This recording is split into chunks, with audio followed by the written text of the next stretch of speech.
Muy buenos días, mujeres bienaventuradas.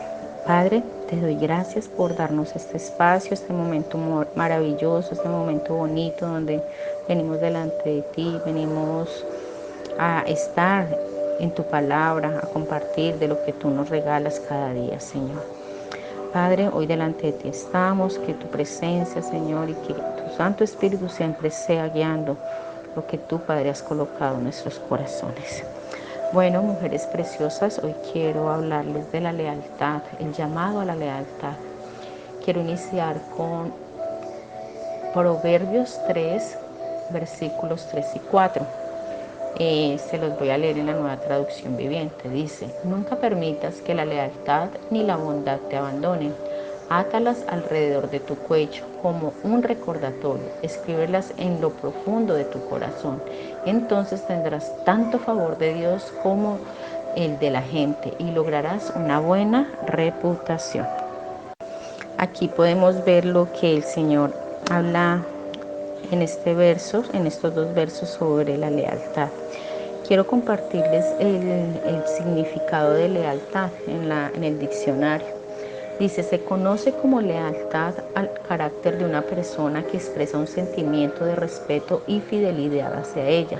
El término lealtad proviene del latín legalis, que significa respeto a la ley o a las leyes. Ser leales en la vida nos ayudará a mantener nuestros amigos, a conservar la confianza, a obrar con sinceridad, sin egoísmos y complicidad.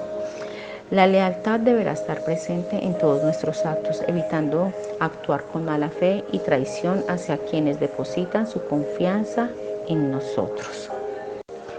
Hoy quiero compartirles algo y quiero que veamos qué dice el Señor de la lealtad en varios escenarios en la palabra. Y pues quiero que me acompañen. El primero es en el matrimonio, el segundo como padres, el tercero con nuestros amigos, el cuarto como también a Jesús le tocó vivir esta área de la lealtad, cómo la manejó. Y quinto, como hijos de Dios o sus discípulos, cómo debemos enfrentar esta área de nuestras vidas. Bueno, vamos a comenzar con Malaquías 2 del 10 al 16. En estos versos el Señor le hace un llamado y tiene como título en esta Nueva Traducción Viviente, dice: un llamado a la fidelidad o a la lealtad. Dice: no somos hijos del mismo Padre, no fuimos creados por el mismo Dios, entonces ¿por qué nos traicionamos unos a otros, violando el pacto de nuestros antepasados? Vamos a ir al versículo 13, dice: esta es otra cosa que hacen, cubren el altar del Señor con lágrimas, lloran y gimen porque Él no presta atención a sus ofrendas ni acepta con agrado. Claman: ¿por qué el Señor no acepta mi adoración? Les diré por qué. Porque el Señor fue testigo de los votos que tú y tu esposa hicieron cuando eran jóvenes, pero tú le has sido infiel. Aunque ella siguió siendo tu compañera fiel, en la Reina Valera dice leal, la esposa con la que hiciste tus votos matrimoniales. ¿No te hizo uno el Señor con tu esposa? En cuerpo y espíritu ustedes son de Él. ¿Y qué es lo que quiere? De esa unión quiere hijos que vivan para Dios. Por eso guarda tu corazón y permanece fiel a la esposa de tu juventud. Pues yo odio el divorcio, dice el Señor, Dios de Israel. Divórciate de tu esposa es abrumarla de crueldad. Divorciarte de tu esposa es abrumarla de crueldad, dice el Señor de los ejércitos celestiales. Por eso guarda tu corazón y no le seas infiel o desleal a tu esposa. Ustedes han cansado al Señor con sus palabras. Bueno, quiero dejarlo hasta ahí. Entonces aquí estamos viendo la primera parte, que es la del matrimonio. Cómo el Señor quiere que seamos leales, seamos fieles a lo que un día prometimos delante del Señor. Y esa es la primera parte, que el Señor nos muestra de cómo debemos de ser nosotros en esa área. como matrimonios debemos manejarlo. En la vigilia vimos otros dos aspectos que quiero como tomarlos también, que fue algo muy bonito del corazón de Dios. Dos historias también muy lindas. Y una es como padres, cómo podemos ser leales como padres.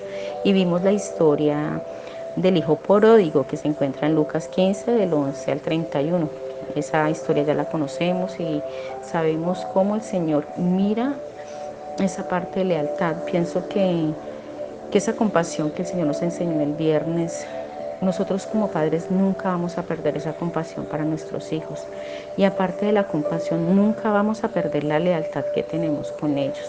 Así nuestros hijos sean desleales, nosotros como padres nunca vamos a poder decirle a un hijo no, desecharlo, abandonarlo, no, nunca vamos a poder hacerlo porque por naturaleza el Señor nos ha dejado este ejemplo precioso que es que ser leales con nuestros hijos.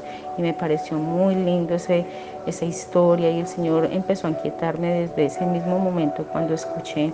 Yo le decía al Señor que sí, que era verdad, que uno como padre nunca va a poder dejar de ser leal con los hijos a pesar de lo que hagan. Entonces en esta área pienso que el Señor ve así cómo debemos comportarnos como padres frente a un hijo que no es leal, pero el Señor dice que nosotros como padres debemos seguir siendo leales con ellos. Entonces este es el segundo aspecto que quiero que veamos, que para nuestros hijos debemos siempre ser leales. El otro ejemplo que nos regalaron en esa noche maravillosa y preciosa fue la amistad. Entonces ese es el tercer ejemplo o el tercer escenario de un cuadro de lealtad que fue también, que nos lo compartieron, fue la vida de David y Jonathan. Ellos dos fueron dos grandes amigos, ellos hicieron unos votos preciosos. Dios guardó esa amistad de una manera ejemplar porque ellos dos tomaron la decisión un día de nunca ser infieles entre ellos, de nunca ser desleales entre ellos y cumplieron ese voto hasta el día de su muerte. Y algo que el Señor nos lo muestra en el libro de Primero de Samuel, vamos a ir al capítulo 20, versículo 42. Finalmente Jonatán le dijo a David: ve en paz, porque nos hemos jurado lealtad el uno al otro, en el nombre del Señor. Él es testigo del vínculo que hay entre nosotros y nuestros hijos, para siempre. Después David se fue y Jonatán regresó a la ciudad. Como podemos ver aquí, eso fue algo también que nos enseñaron, o sea, fue tan bonito ese pacto que ellos dos hicieron de lealtad que aún nos mostraron cómo David, a pesar de que Jonatán había muerto, él cumplió ese pacto que hizo con su amigo Jonatán y que hizo él por compasión y por lealtad y por amor a su amigo Jonatán. Él recogió a su hijo, lo tuvo, hizo que él se sintiera como de la casa, que volviera a sentir la confianza, que no se volviera a sentir despreciado, que no volviera a sentirse como se sentía, porque decía que se sentía como un perro, porque sentía que era algo él se sentía tan menos de otras personas por su condición física, pero David lo que hizo fue cumplirle la promesa a su papá. Le dijo que él había cumplido con esa área que él había pactado con su amigo Jonathan. Y por eso él trajo a su hijo y lo vio y lo sintió como suyo, porque hicieron un pacto de amigos y dijeron que aún con sus hijos ellos iban a tener cuidado, lo cual ellos dos cumplieron. Y es algo muy precioso del corazón de Dios, cómo en verdad se puede hacer y que no es imposible. Ahora vamos a ver un escenario con Jesús sobre esta área. Bueno, como sabemos en el capítulo 26, en el versículo 10, vamos a encontrar que Judas, en el versículo 20, vamos a leerlo desde el 20, vemos cuando Judas es confrontado con Jesús en la última cena. Vamos a leerlo. Dice, al anochecer Jesús se sentó en la mesa con sus 12 discípulos. Mientras comían, les dijo, les digo la verdad, uno de ustedes me traicionará. Ellos muy afligidos le preguntaron uno por uno, ¿seré yo, Señor? Jesús le contestó, uno de ustedes que acaba de comer en este plato conmigo me traicionará, pues el Hijo del Hombre tiene que morir, tal como lo declararon las Escrituras hace mucho tiempo. Pero qué terrible será para el que lo traiciona, porque para ese hombre sería mucho mejor no haber nacido. Judas, el que iba a traicionar, también le preguntó, ¿seré yo, Rabí? Y Jesús le dijo, tú lo has dicho. Aquí vemos cómo el Señor le da la oportunidad a Judas de arrepentirse y él no le habla con rodeos, el Señor le dijo, sí, eres tú. El Señor que estaba esperando de Judas en ese momento, que se arrepintiera, pero él no lo hizo. Pero más sin embargo Jesús no se fue detrás de él, ni lo reconvino, ni lo juzgó, ni nada. Él dejó que siguiera su camino. Jesús sabía que esa noche ya iba a ser su última noche y entonces dice que se fue al Monte de los Olivos, a Getsemaní y tuvo un tiempo con los discípulos. Y estando allí, el Señor tuvo otra traición de parte de Judas. O sea, Judas tuvo 2 oportunidades para haberse arrepentido, pero no lo hizo. Entonces vamos a ver en qué parte se encuentra esta porción de la palabra. Esto está en el mismo capítulo 26, versículo 47. Dice, mientras Jesús hablaba, llegó Judas, uno de los 12 discípulos, junto con una multitud de hombres armados con espadas y palos. Los habían enviado los principales sacerdotes y los ancianos del pueblo. El traidor Judas había acordado con ellos una señal, sabrán a cuál rezar cuando los salude con un beso. Entonces Judas fue directamente a Jesús.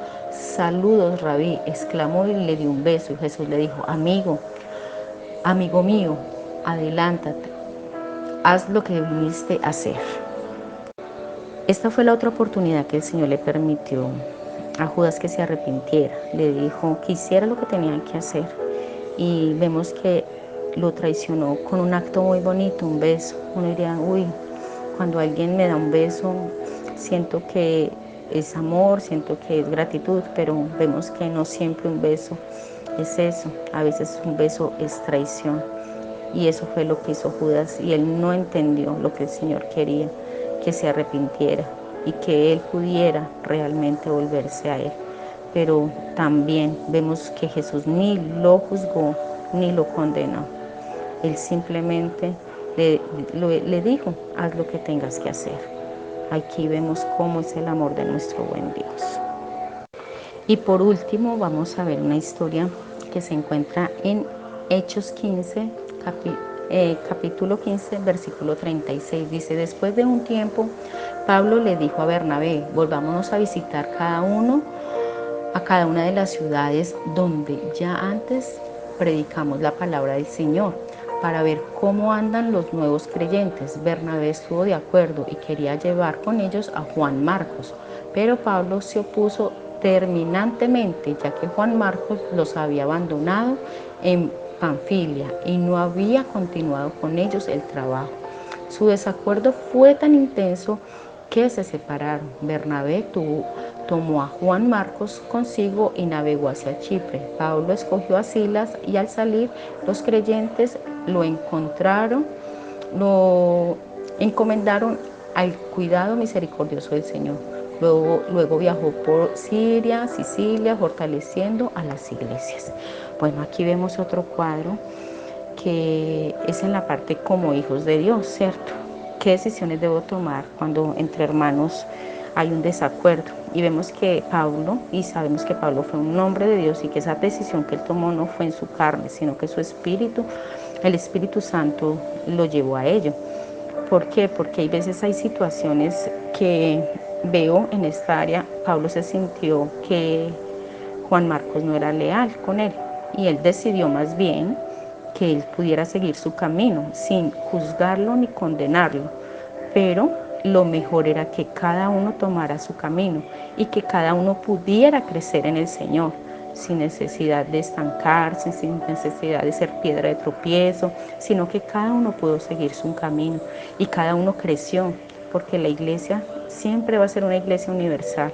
El Señor siempre va a permitir que en vez de que haya tropiezo o hayan inconvenientes, hay veces toca tomar decisiones en esta área cuando vemos que de pronto no hay alguien que, como Pablo sintió, no era leal con él y no era leal con el Señor a la hora de tomar una decisión de hacer las cosas para Dios bien. Y esto fue lo que le sucedió a Pablo. Y por eso pienso que ni el uno pecó ni el otro. Cada uno pudo seguir el trabajo en el Señor. Ya no había era confianza, ya no había esa lealtad que Pablo esperaba de Juan Marcos, y pues Bernabé quiso apoyarlo a Juan Marcos y seguir cada uno su camino. Y aquí vemos el día de hoy todos estos cuadros bonitos de parte del corazón de Dios, de cómo manejar y cómo el Señor nos muestra las diferentes áreas, en nuestras diferentes áreas o nuestros diferentes roles, cómo manejar la lealtad y cómo el Señor la ve. Y las animo a cada una de ustedes para que podamos ser conscientes de lo importante que es ser leal. Y más como hijas de Dios, es muy importante, porque como esposas, como madres que somos, como amigas, como hijas de Dios, como miembros de una iglesia, necesitamos esa lealtad, porque eso hará que podamos seguir creciendo en el conocimiento y en el amor que el Señor quiere que realmente profesemos. Preciosas mujeres, un abrazo, el Señor las continúe bendiciendo, que tengan un hermoso día y que el Señor siga dándonos más y más de Él. Bendiciones en Cristo Jesús.